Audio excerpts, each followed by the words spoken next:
नमस्कार, स्वागत है आपका आर्यन न्यूज में। मैं हूं आपके साथ सुमन पाल। दुनिया के नंबर 1 टेनिस खिलाड़ी नोवाक जोकोविच अदालत में ही निर्वासन के ही आदेश को चुनौती देने वाली अपील खारिज करने के बाद से ही रविवार शाम को ही ऑस्ट्रेलिया से रवाना हो गए।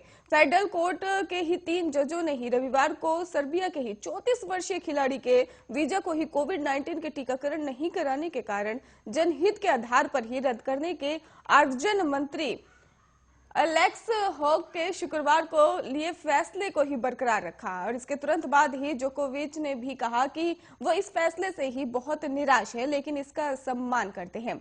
ऑस्ट्रेलियाई मीडिया की रिपोर्ट के अनुसार कहा जा रहा है कि जोकोविच को ही मेलबर्न हवाई अड्डे पर ही पहुंचते हुए देखा गया और वो एमिरेट्स फ्लाइट से ही दुबई के लिए रवाना हुए, जहां से ही वो ऑस्ट्रेलिया पहुंचे थे।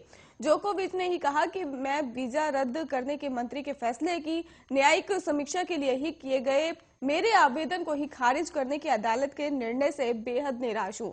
इसका अर्थ है कि मैं ऑस्ट्रेलिया में नहीं रह सकता, ऑस्ट्रेलियाई ओपन में ही भाग नहीं ले सकता। उन्होंने कहा कि मैं अदालत के फैसले का सम्मान करता हूं और देश से अपनी वापसी को लेकर भी संबंधित अधिकारियों के साथ सहयोग करूंगा। जोकोविच ने कहा कि वो 6 जनवरी को ही मेलबर्न पहुंचे और वहां पहली बार उनका वीजा रद्द किए जाने के बाद से ही सभी का ध्यान उन पर था, जिससे वो असहज महसूस कर रहे थे। उन्होंने कहा कि मुझे उम्मीद है कि अब सभी का ध्यान उस खेल और टूर्नामेंट पर केंद्रित होगा जिसे मैं प्यार करता हूं।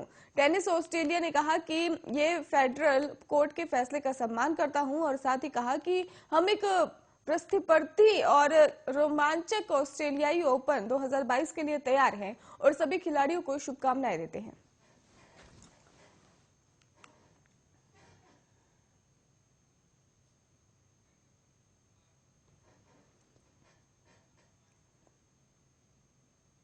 विश्व आर्थिक मंच के ऑनलाइन आयोजित होने जा रहे 5 दिवसीय दावोस एजेंडा शिखर सम्मेलन के पहले दिन ही आज प्रधानमंत्री नरेंद्र मोदी विश्व के हालात विषय पर ही विशेष संबोधन कर देंगे।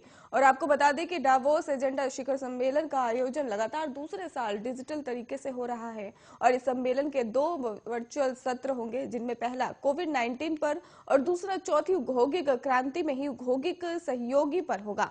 प्रधानमंत्री नरेंद्र मोदी का विशेष संबोधन भारतीय समय के अनुसार आज रात 8:30 बजे से होगा। आपको बता दें कि उनके बाद ही संयुक्त राष्ट्र के ही महासचिव एंटोनियो गुतेरेस के सम्मेलन में भी संबोधित करेंगे।